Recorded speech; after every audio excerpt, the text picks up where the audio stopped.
Hello and welcome to the Independence Day review. This is Red Faction Guerrilla for PC, Xbox 360, and PlayStation 3. First off, I'd like to thank James Zero for the footage. I don't have the PC version, so I can't record any footage from it yet. So anyway, thanks, dude. Now, of course, after Red Faction 1 came out in 2001, pretty much changing the way we view a destructive first-person shooter with its geomod technology, basically, they kind of stagnated with Red Faction 2. It was Earth-based. It was set, I believe, about 8 years after the first game, and it really didn't have anything to do with the first game at all.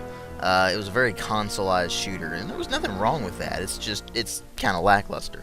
So, years and years pass, and eventually it comes to 2009. 7 years after Red Faction 2, we finally get Red Faction 3, which just got named Red Faction Guerrilla.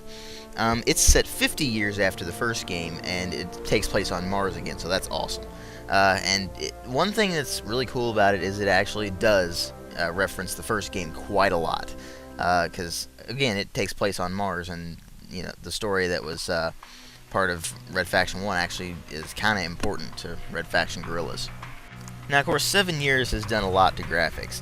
Basically, what you've got here is a fairly average graphics engine by today's standards, but considering the fact that the environments are absolutely gigantic, you don't really mind so much. The textures, the modeling, the shaders and everything, they're all very well done for the particular engine.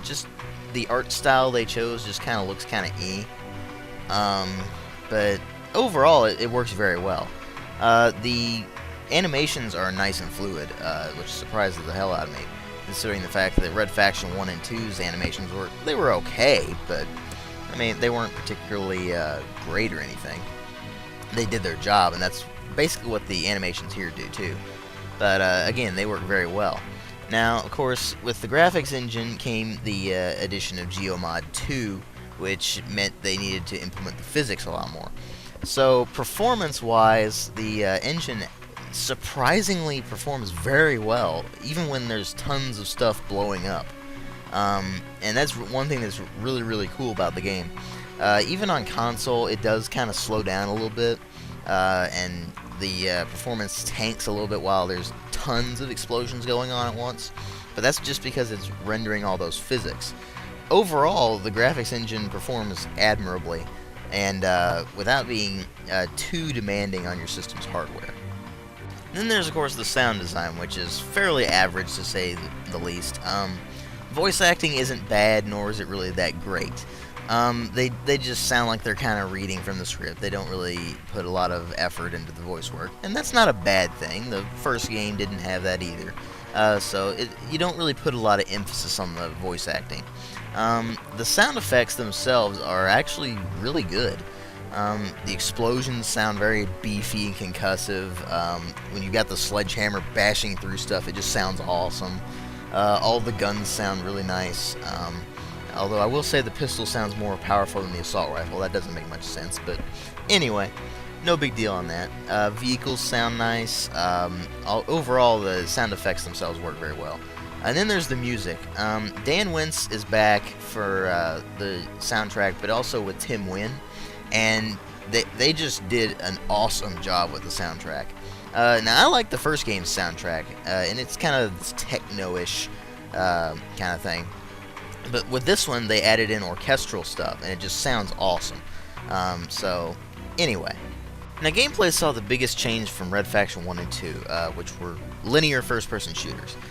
This is a third-person open-world shooter, with tons of stuff to do, kind of like Far Cry 2 in that you go to locations to get missions in order to progress in the game.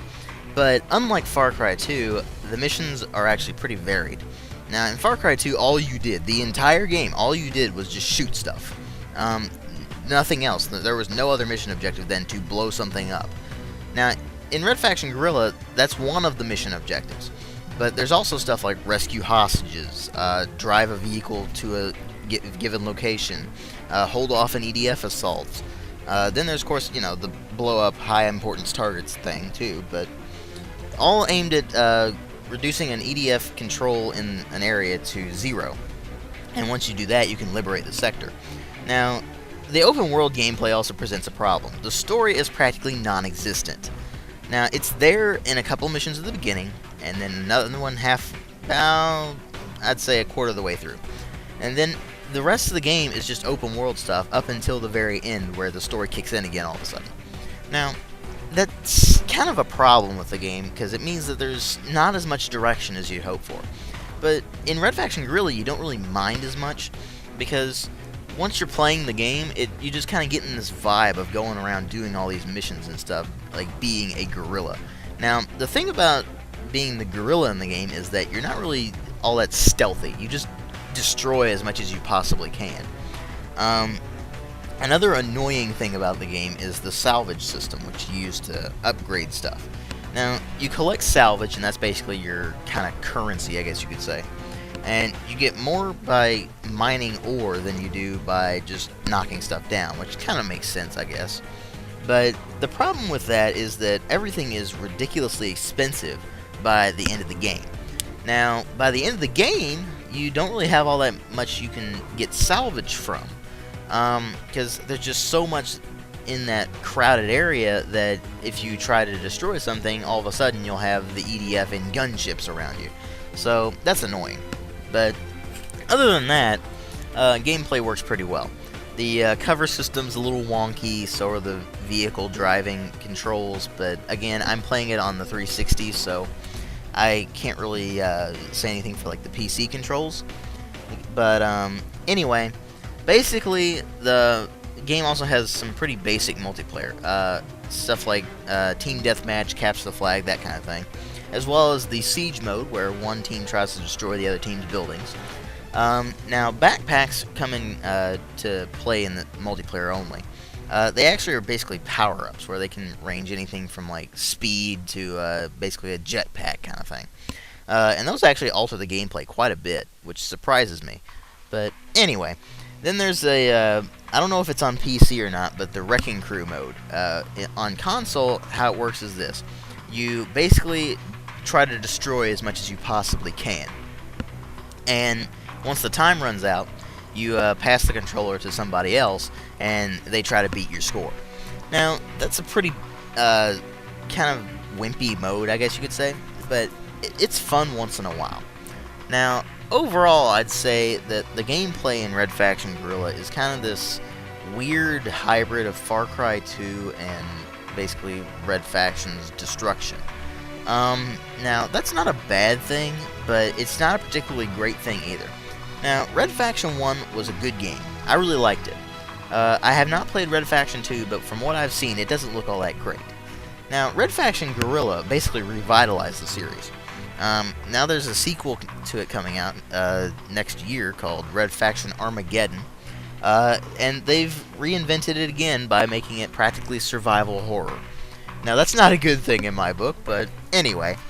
I would say that Red Faction Guerrilla is not for anybody who doesn't like to just sit there and blow stuff up. It's not for people who want to sit there and play it for hours and hours on end.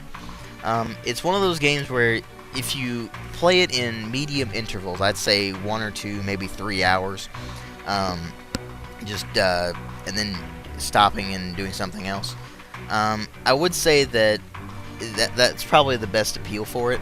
But overall, I would say it's a good game, but it does have plenty of flaws, and I actually give it a 4 out of 5. Thanks for watching.